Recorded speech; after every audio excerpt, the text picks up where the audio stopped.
Hello, my name is Talip Küçükcan. It's a pleasure to host you here at the TRT World Forum and Digital Debates.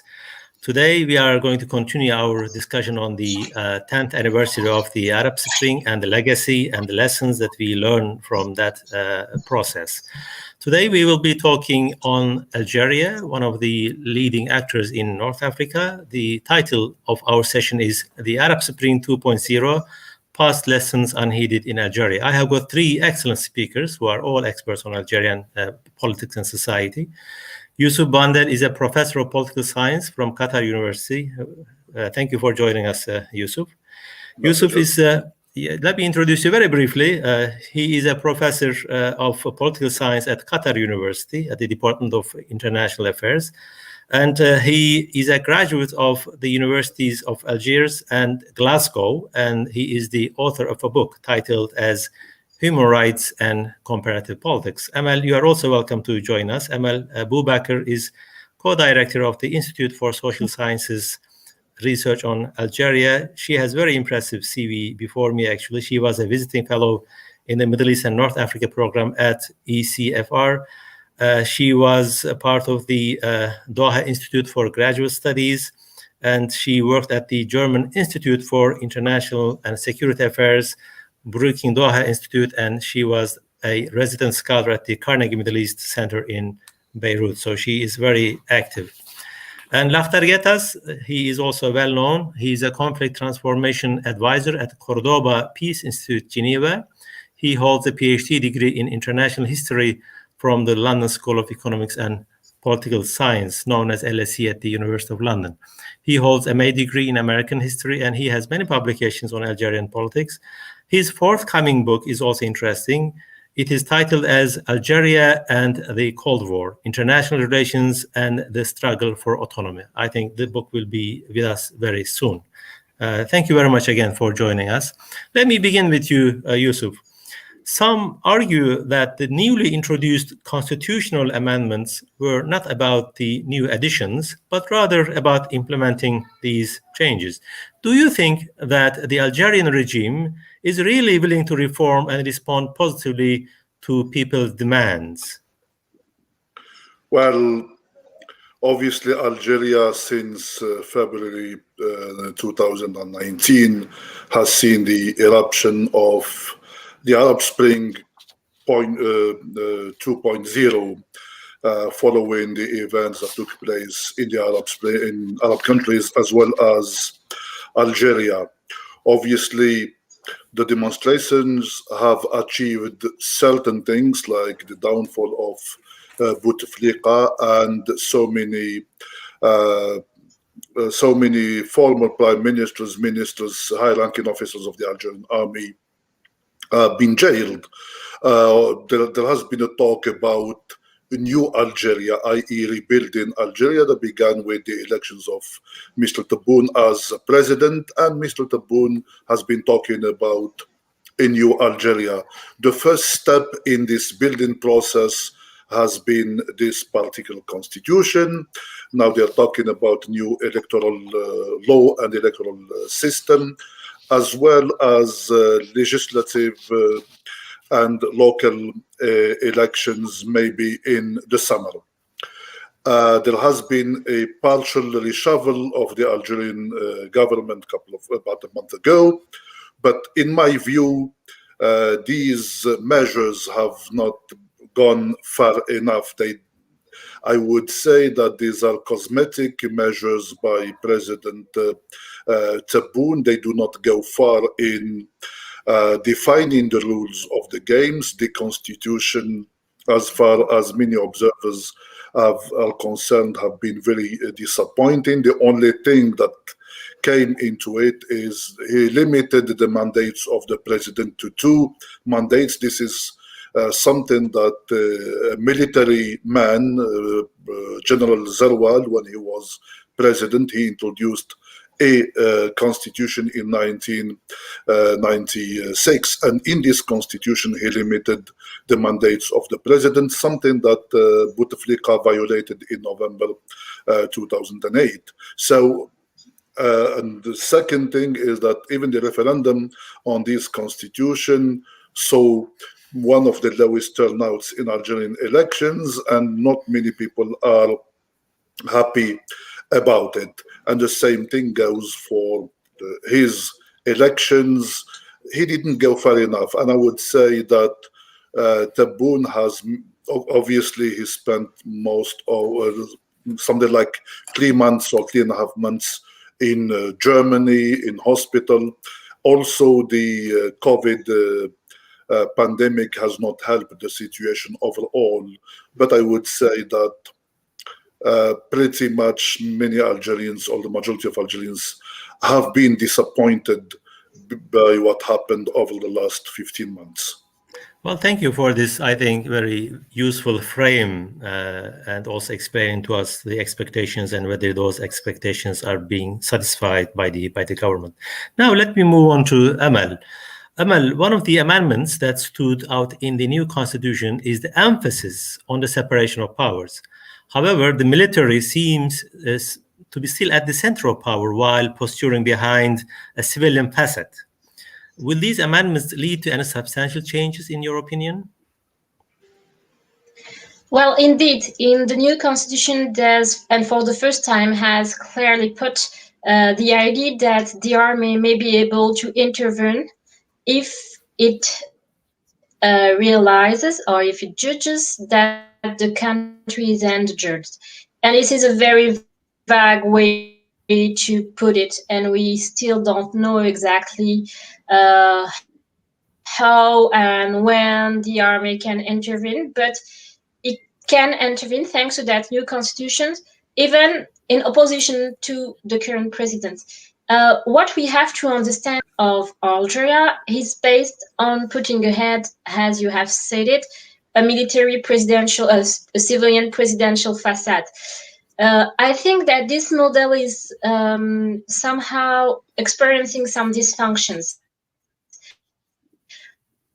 As long as Bouteflika was in power, he seemed the perfect man to consolidate this model of governance. The international pressure that came at the end of the civil war. The idea was that the army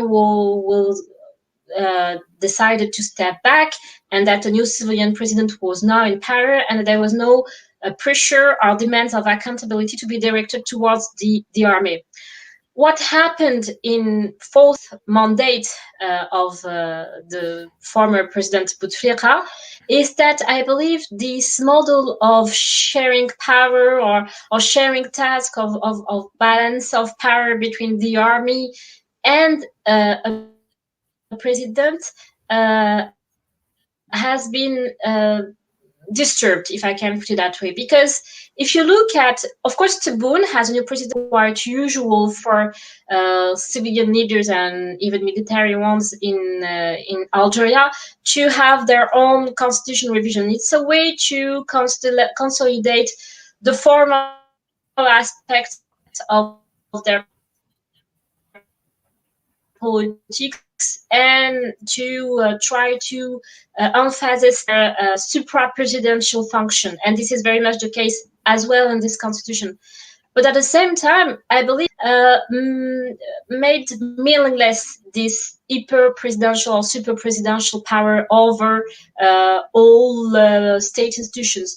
So indeed, now Tebboune has in his own constitution, a constitution that is giving powers to the president, very much so, over the parliament, over the parties, and so on. But at the same time, the deal is not as stable as it was under Bouteflika, under the Bouteflika era, and his position in power has also found himself faced with the willingness of the army not to have a second Bouteflika staying for 4 mandates if they decided that it's time to have a new president. So it's really much the sign of not the reinforcement of the usual model of governance of Algeria, which the army behind and the president, civilian president ahead, but much more the sign that this deal between the army and the civilian president is not as stable as it was. Well, it used to be.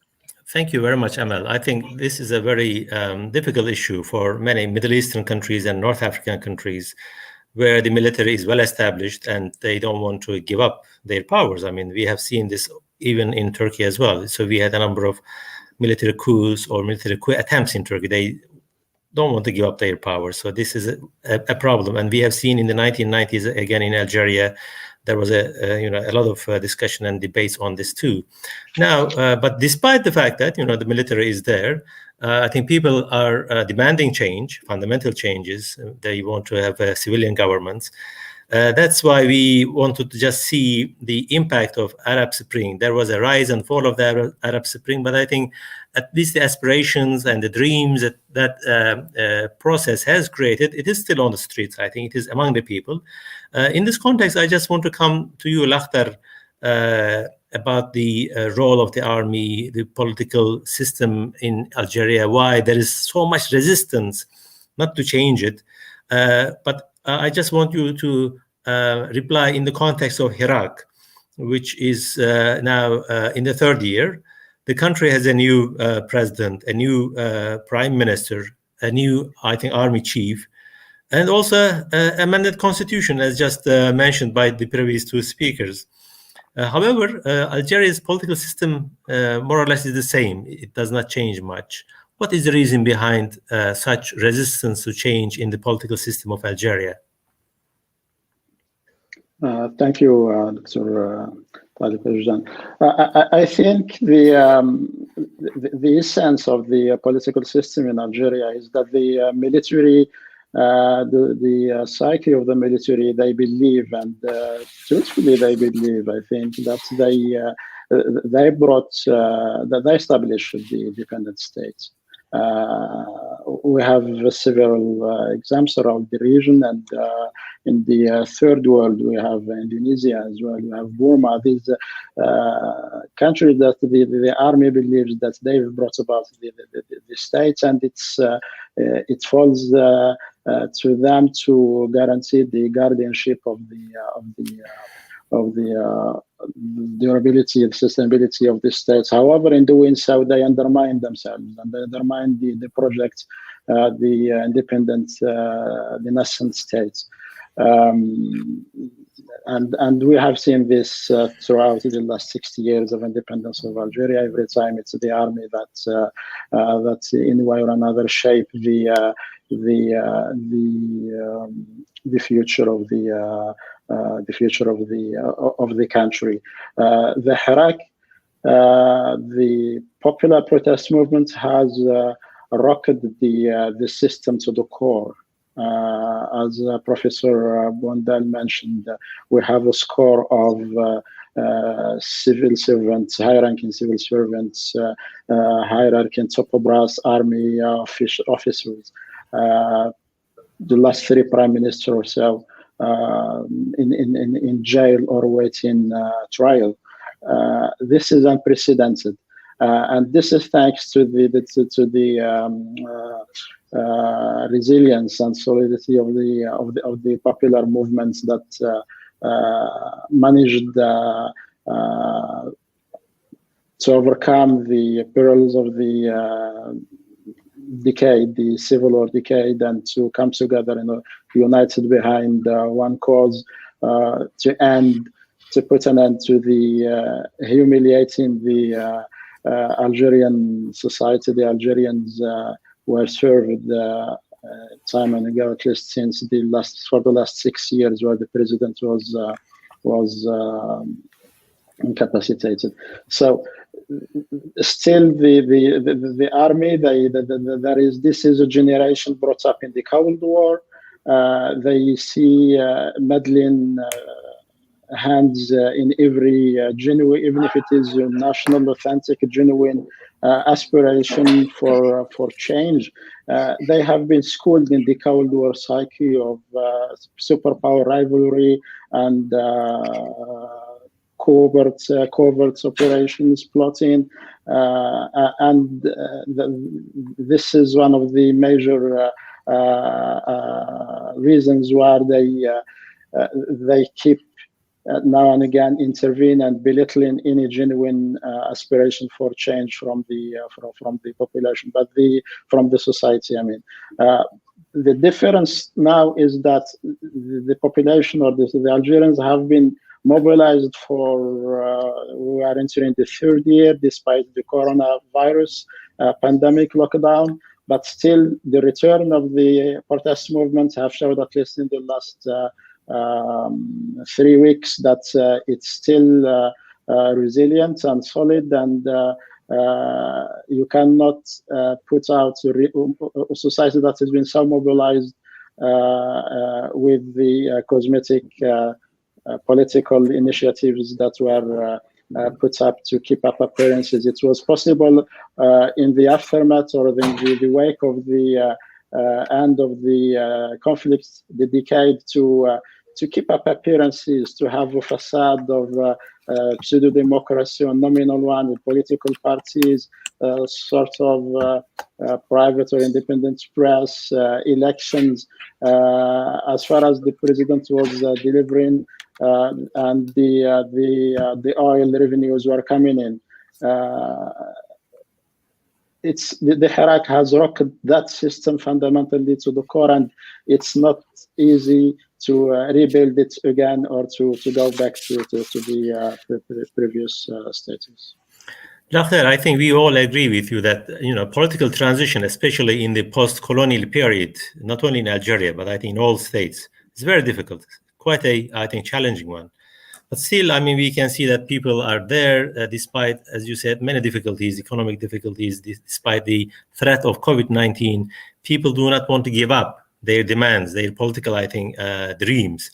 That's a significant development. But now I just want to turn to Yusuf to have his views and to pick his brain on the evaluation, 1-year evaluation of a new president.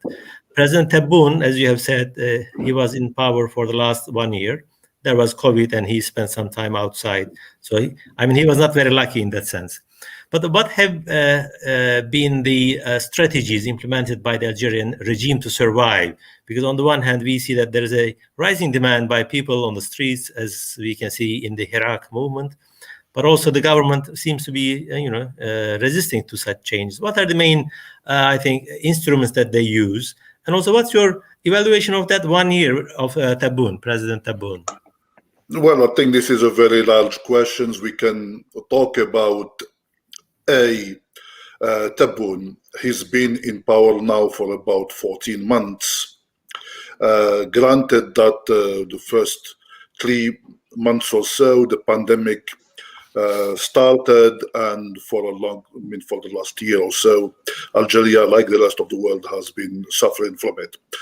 Within that period of time, Mr. Tebboune spent about 3.5 months in Germany. But in a nutshell, I would say that his first year in power has been a complete failure, and I would say it's a write-off. Simply because his elections has been marred with lots of controversy. He basically lacks this particular legitimacy that people are accusing him of lacking. Obviously, legitimacy, in my opinion, has never been a very strong point in Algeria, because the most popular Algerian presidents, perhaps Boumediene and Boudiaf, have not been elected. So legitimacy in terms of popular elections is not necessarily an issue. A few days after he was sworn in, the strongman of the Algerian military, Ahmed Gaid Salah, who was credited of bringing Tebboune in power died, and at that particular moment in time, Tebboune seemed to have lost the strongest possible ally in the Algerian establishment. Secondly, forming this particular government of his with something like 40 ministers have taken back so many of close observers of Algerian affairs. That was, I would say, the weakest and the most strange governments in the country. It has not achieved anything to speak of. It has not elevated the suffering of Algerians, economic, social, and so on and so forth. If anything, political rights and civil liberties have regressed since Mr. Tebboune came to power. We saw for the first year of the Hirak, for example, there has not been any reports of police brutality towards demonstrators, but over the last 2 weeks or so, there has been lots of that, to the extent that the High Commissioner for Human Rights in Geneva has sent a strong letter to the Algerian authorities protesting what has happened. In terms of the economy, I think that the conditions, living conditions for Algerian has worsened. The management of the pandemic has been crazy. I think since March 17th until today, almost, we are talking about 51 weeks as of now. Algerian borders have been closed. So many Algerians have not been able to see their loved ones. Some of the, I would say, draconian measures are needed to be, have been taken by the Algerian authorities. You need some sort of declaration or consentment by the Algerian authorities to enter the country. And until now, we don't, I mean, how long will it take for Algerians to vaccinate its population? That is, the management of it has been completely shamble, and that's why the Hirak has defied the pandemic. Something that happened recently, it has the reshuffle of the Algerian government. We have about 6 or 7 ministers have been replaced, but we see that in every, as far as I can see, in every single department there has been wholesale failure, but Mr. Tebboune has failed to address that. Obviously, he suspended the National Assembly about a couple of weeks ago. He kept the Council for the Nation with Mr. Goujil as the head of this Council for the Nation. If something happens to Mr. Tebboune, Mr. Goujil, according to the constitution, will take over. Mr. Goujil is 90 years old, and he has been supported in his quest for the presidency of the Council of the Nation by Tebboune himself. So it shows over what happened over the last 14 months. And especially when he reshuffled his government, he brought in some of the figures that were closely associated with President Bouteflika. So there has been an inertia. Things have been sort of moving, but staying in place. To quote Bob Dylan, is like, in Algeria, the times are not changing.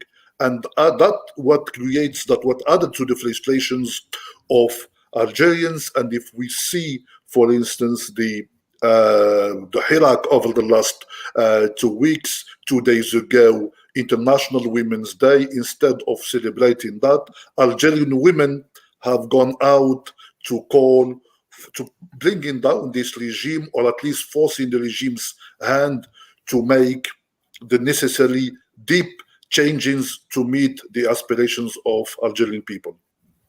Well, thank you very much. I think while talking about Hirak and this popular civil movement, let's look at this moment a little bit in a deeper way. Amal, what is your view of the performance of this movement in the last 3 years? What are the failures, achievements? And in that context, we see that in 2019 elections, they were not really able to take advantage of the shortcomings of the regime and the, let's say, fruitful environment for this movement. And in this context, what's your evaluation of past and present, and what is your view of the future of that movement, how it will evolve, and what will happen in the coming years? Well, maybe I will give a broader picture to the people who are listening to us, and about the situation that has been inherited again from the Bouteflika years, because the Hirak is not a movement that is acting independently from the current institutional environments, institutional limits, and the difficulties that this Cephalian civilian military models of governance in Algeria is experiencing. So I in my first intervention, I said our supra-president has been built in order to avoid institutional counterpowers. That was very much in the minds of the army, the experience with the FIF, the Islamic Salvation Front party, the Islamist party who won the election between 1990 and 1992. And the idea was really to use this presidential figure to, and that's something that has also the of Bouteflika himself. This presidential figure was used to somehow replace the revolutionary legitimacy mechanisms that used to make candidates. So the idea was to have Bouteflika with the help of the secret services to appoint all the ministers, the presidents of parties, and so on, and to have this kind of fantasy, if I can put it that way, that will not produce challenges and maintain the cohesion and this division of roles between the army and Bouteflika. What happened is that this model of governance has totally destroyed the official tools of formal politics. So for Tebboune, there was an urgent need to think about new negotiation schemes to replace the co-optation of opposition parties that Bouteflika used, or the idea of elections, or the revision of the constitutions, and so on. That's not what he chose to do. He really chose to somehow and use of the same people that were already active under Bouteflika's governments. Now, and even actually the opposition parties, and even the ones from the left and the Islamist ones and so on, have suffered from this restriction of what remains of official politics or facade of official politics, has a lot of their followers and activists have actually quit the parties in protest of their leaders' decision to negotiate with the system and failing to impose their views on the Bouteflika. So that's the broader picture. Then came the Hirak, and that was a movement that was not willing to talk to the president, but willing to talk to the army, has the real power to be in Algeria. So that was the first structure and the first remodeling of this officialization of the president figure. Then there was a total rejection of the elections from the Hirak. That's something that has been discussed, especially with the announcement of Tebboune, the recent announcement of Tebboune to soon, maybe by June, organize local elections to the parties and all who, of course, have some party-related interest to defend, have said that may be an opportunity, while the other parts, and they are actually the majority of the Hirak, say that there was no participation there was no possible participation as long as the army won't guarantee the erection of a civil state, and also some monitoring mechanism and processes to ensure that elections will be transparent. So that's really much the explanation for the Hirak not having been able to impose itself in this framework of sham elections and the semi-military, semi-civilian politics and so on. That was a conscious and a conscious rejection of what was offered to them by the army.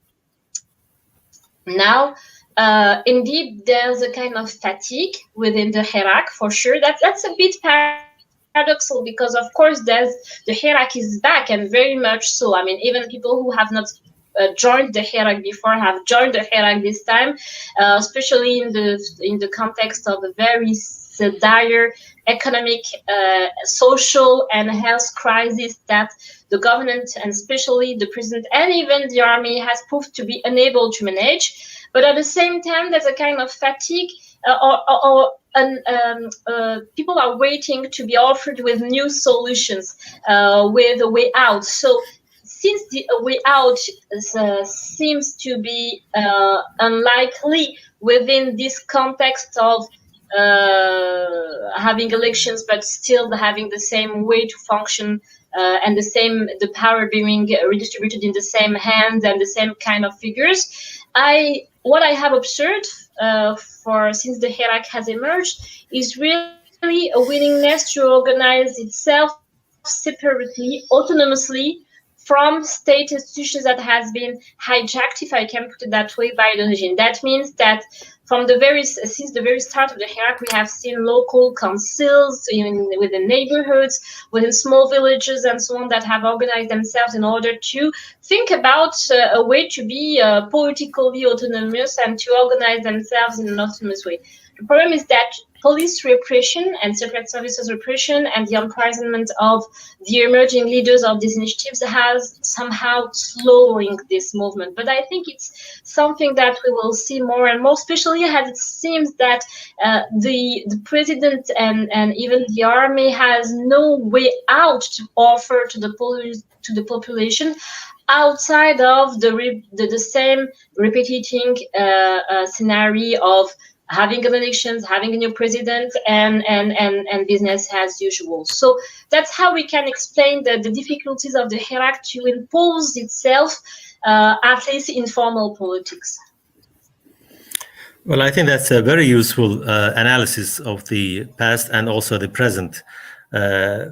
You did not mention one thing that I'll ask Lakhtar, that is about the nature of the popular movement, because I think Amal has very successfully explained structural difficulties, but on the other hand, I think no opposition, no popular movement is a one-voice movement. I mean, there is no homogeneous movement, ideologically speaking, and I think Hirak is similar to that. And to what extent, Lakhtar, do you think that the government has created frictions among the Hirak, let's say, groups, so that they are not very influential, and what they did for that? And maybe you can also comment on the future, whether they will be a united voice or the frictions will increase in the Hirak movement. Definitely, the regime has sought to, by a combination of smear campaigns, plotting, to undermine the Hirak, but the regime itself has been committing blunder after blunder that kept refueling and re-energizing the protest movement, either by giving in too short, too late, reshuffling previous figures of the Bouteflika era, as Professor Bondal has mentioned, attempting to open, when they did submit to one of the calls of the regime of the Hirak to open a dialogue with the Hirak, they sought to co-opt some figures and go talk to the non-formal opposition that itself have kept the Bouteflika regime afloat. We know that it weighs nothing, the formal opposition, but in the view of in the eyes of the West, keeping up appearances, coalitions in the formal opposition parties, which is plural. You have your Islamists there, you have your nationalists in it, you have your leftists.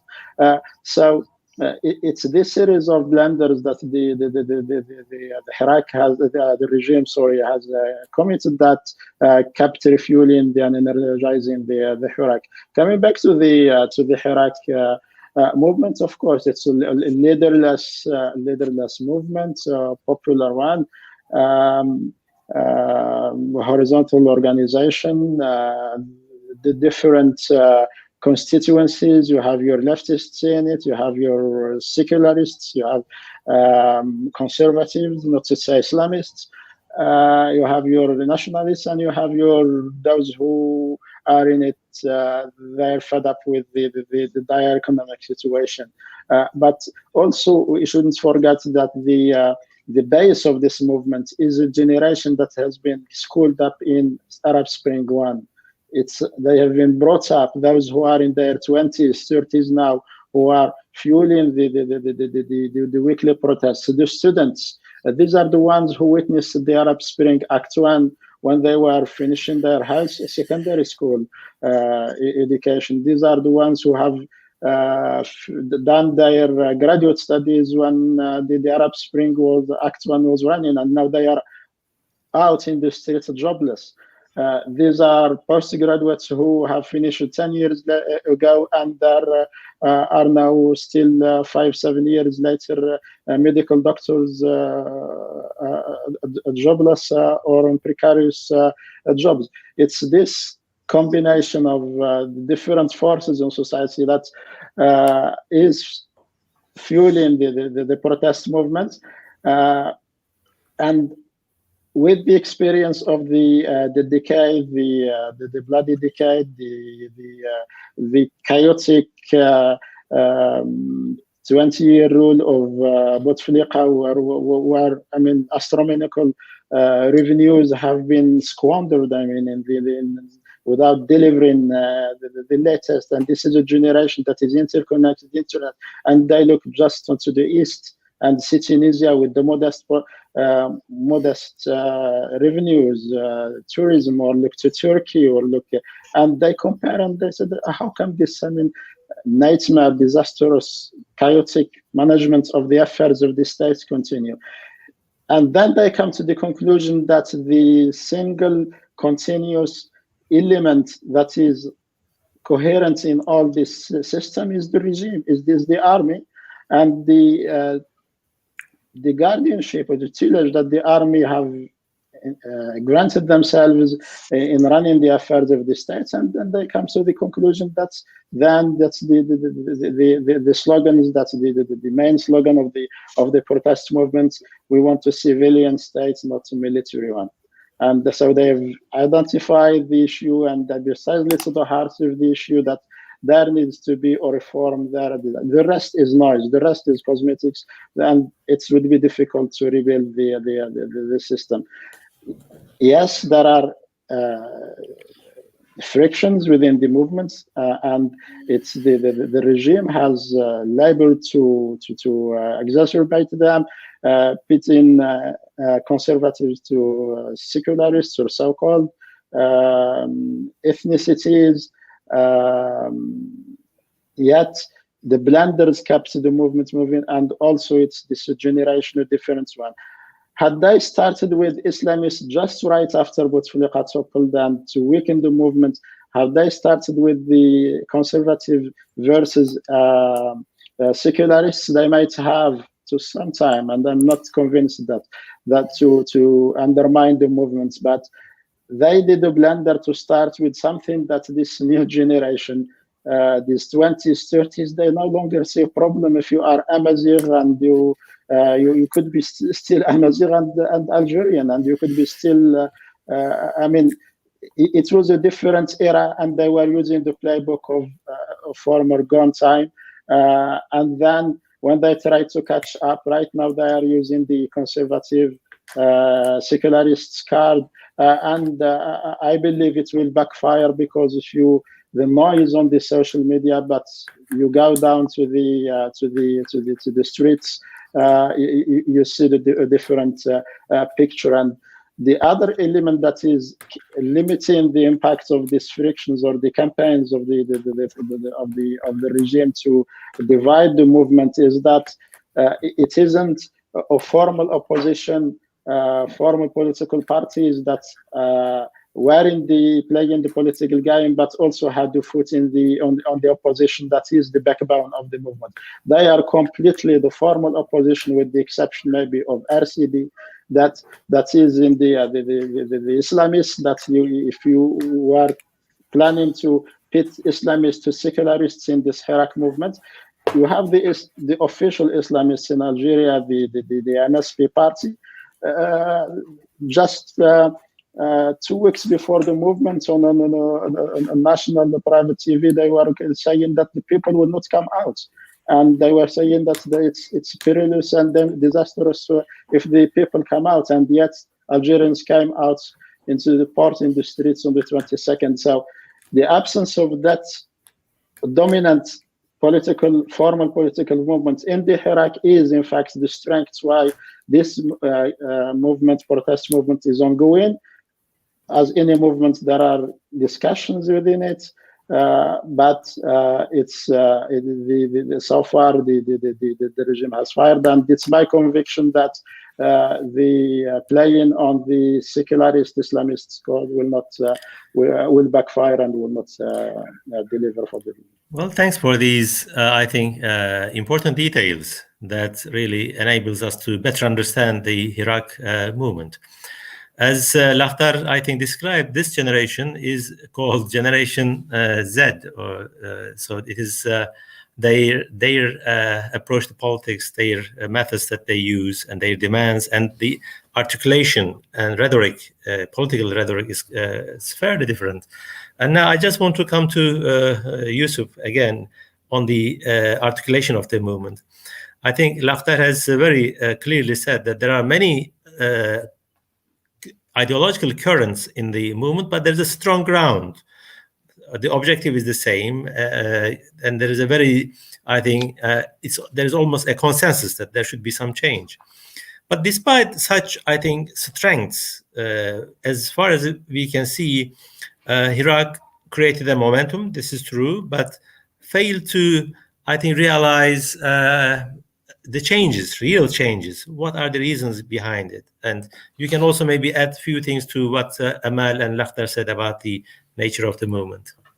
Well, thank you. And I think that both my colleagues, Amal and Lakhdar, have done an excellent job in describing what happened and what is happening. So I think that they draw a fantastic picture. I can add just a few things.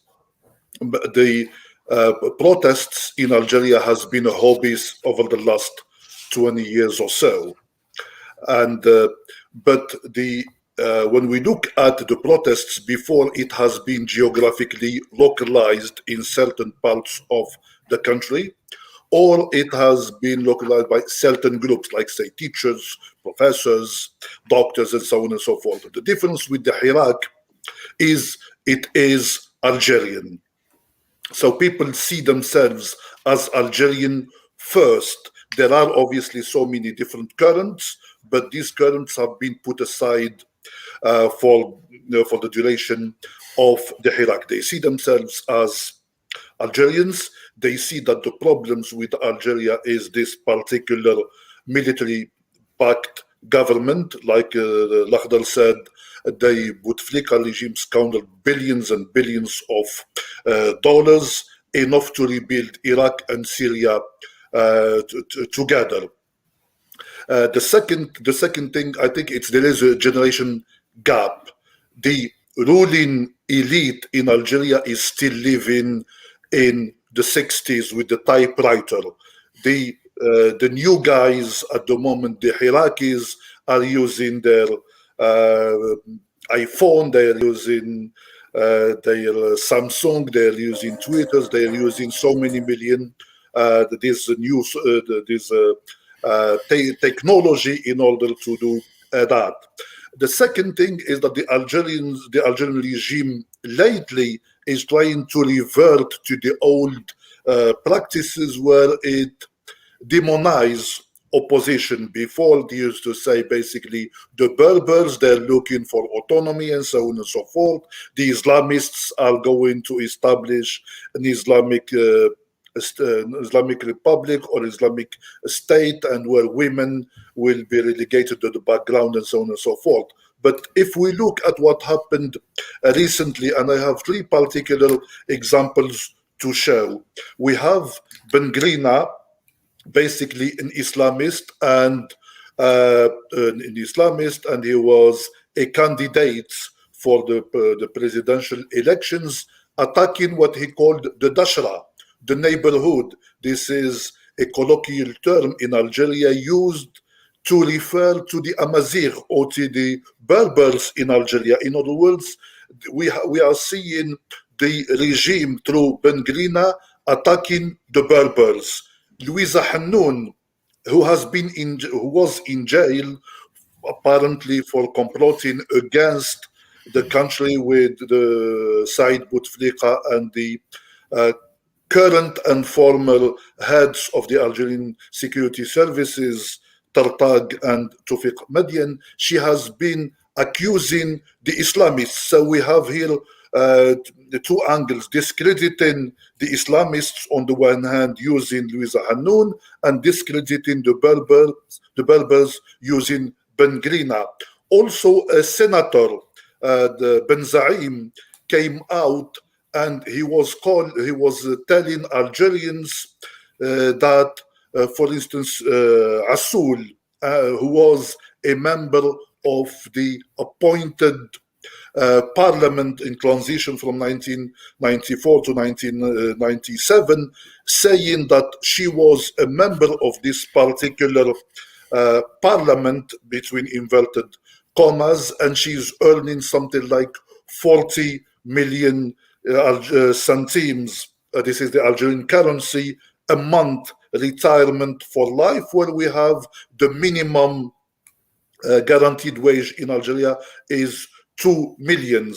Obviously, this is very well known fact. All Algerians knew, or most Algerians knew about it. Assoul, regardless of whatever she did before, she is perceived as a secularist and has been super active in the Hirak, in Algiers, and in different cities throughout the country. The timing here is very important, and I believe that Ben Zaim's comments about this particular issue are not necessarily innocent.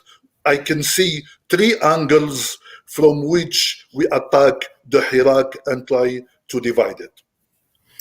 Well, thank you very much. I think now we have a complete picture and portrayal of Hirak and the difficulties and also the chances that they have. Now let me move on to Amal about the early election issues. You know, sometimes when there are crises and challenges, early elections seems to be, sometimes miracle. However, we see that Algeria and many countries in the region have deeply rooted problems. Do you think that early election in Algeria will solve the problems? Or what will be the impact of any early election in Algeria, given the economic problems, coronavirus, and the resistance of the military, etc.? No, I think that any new president or even institutional framework innate the official political landscapes, and that's something that Tebboune is trying to do, that we create new parties from the top and so on. I mean, this process will lack credibility anyway, as long as it remains unable to address the problematic political control of the security forces of the country. And the risk is that as long as the army is waiting for this system to be accepted, or for Tebboune to found a miracle way to have a proper a government that functions properly. The more the Hirak is bringing the idea and the debates of the debate on the military nature of the power in Algeria on the political scene. I would like to maybe also add, I mean, I'm going to answer your question, but to add on on what my colleagues have said about the nature of the Hirak, there are two ways to understand politics in Algeria, if I may, and to understand the political nature of the Hirak and the political nature of the crisis and the potential way out of the crisis. First, as I said, the way the Hirak is deeply linked.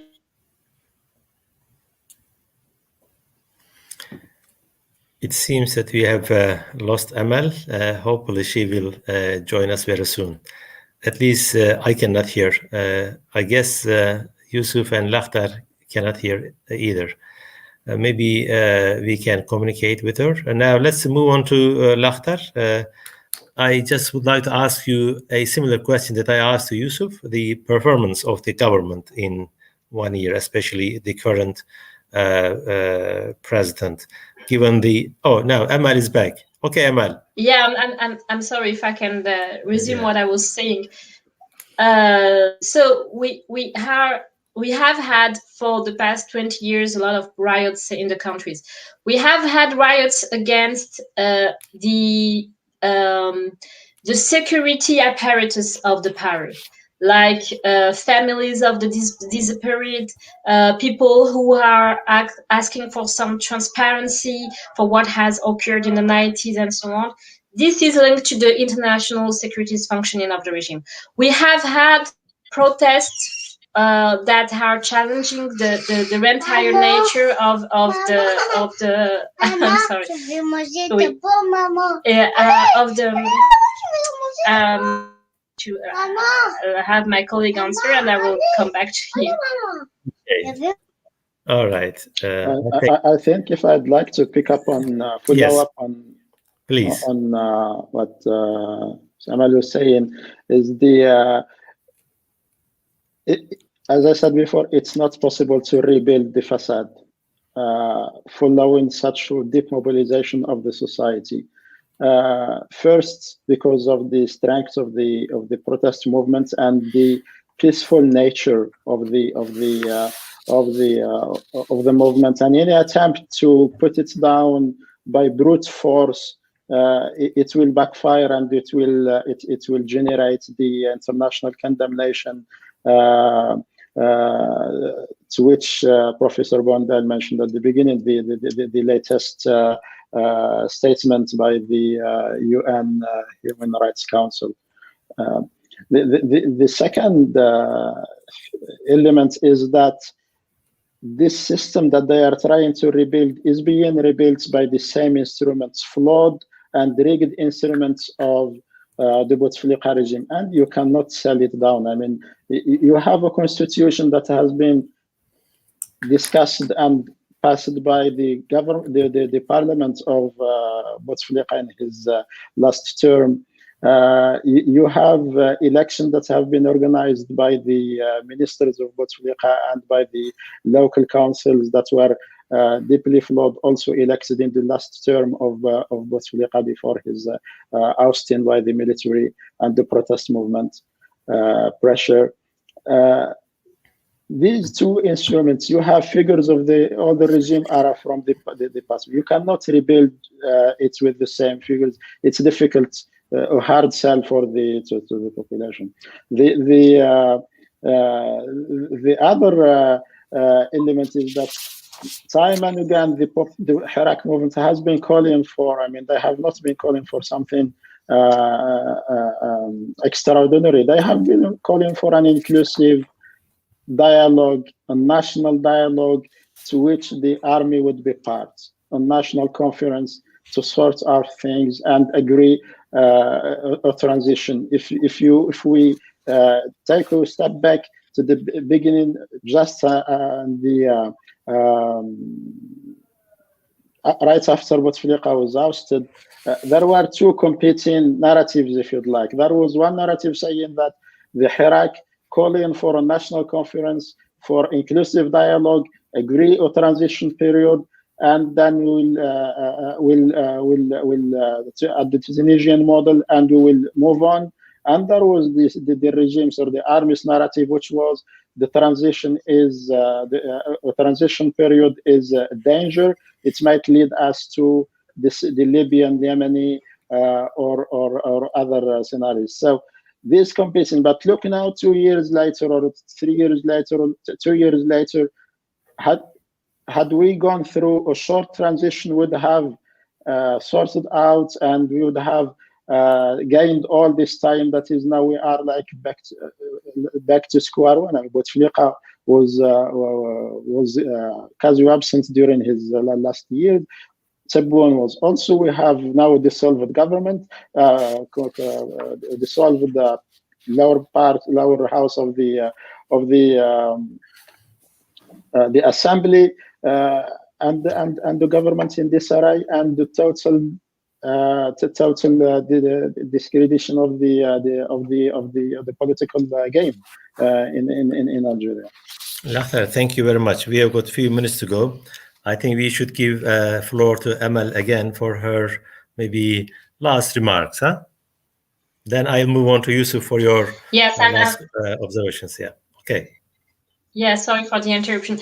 No, what I was going to say maybe briefly in a nutshell is that the fact that the regime has not allowed public debate on the state of civil liberties, on discussing transitional scenarios within the internal differences and ideological differences of the Hirak, is now having an effect of, let's say, battle of narratives, as Lahtar was mentioning it within the Hirak, which is, but there's also, it's true that there's a generational rift, but there's also maybe much more or a rupture between an elitist process of considering politics has linked to parties, to elections, to compromises and negotiations with Tebboune and with the secret services, and a very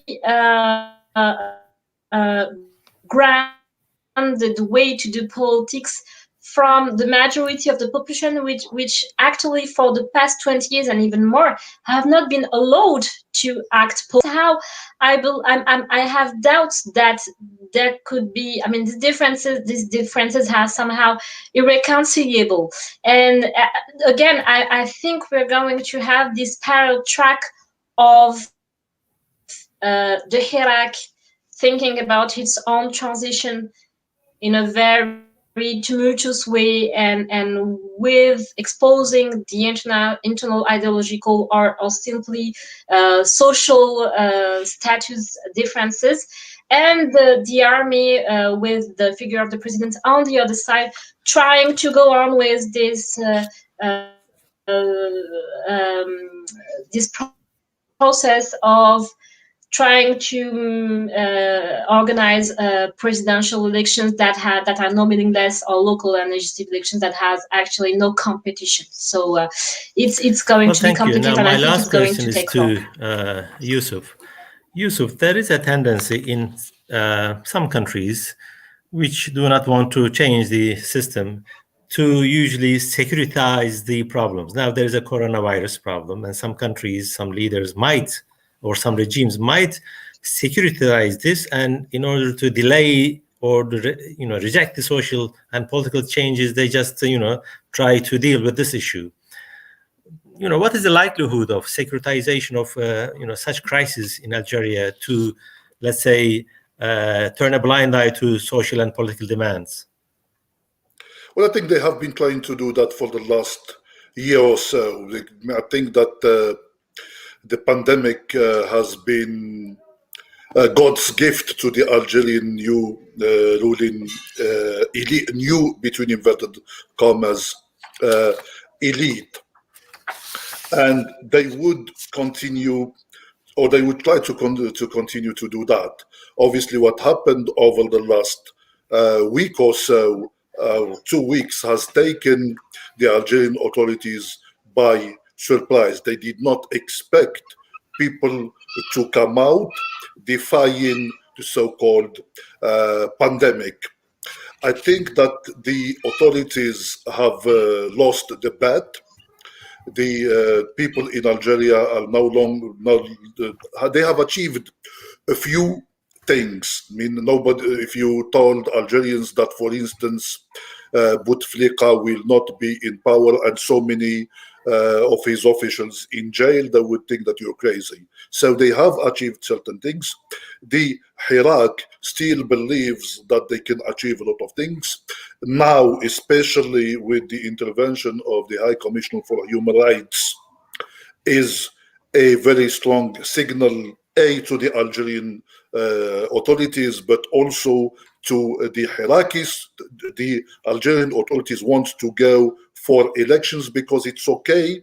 I mean, Western governments, international, regional organizations can turn a blind eye to rigged elections, but they would not do that in terms of violations for human rights. Well, thank you very much, Dr. Lakhtar Gettas, Professor Yusuf Bandel, and Amal Boubaker. Thank you very much for joining to Digital Debates by TRT World Forum. And I think we have discussed a lot of issues with regard to Arab Spring and its impact on Algeria. And we will, of course, follow Algeria very closely. From TRT World Digital Debates, goodbye to everyone and have a nice time. Goodbye to all. Goodbye. Thank you. Thank you.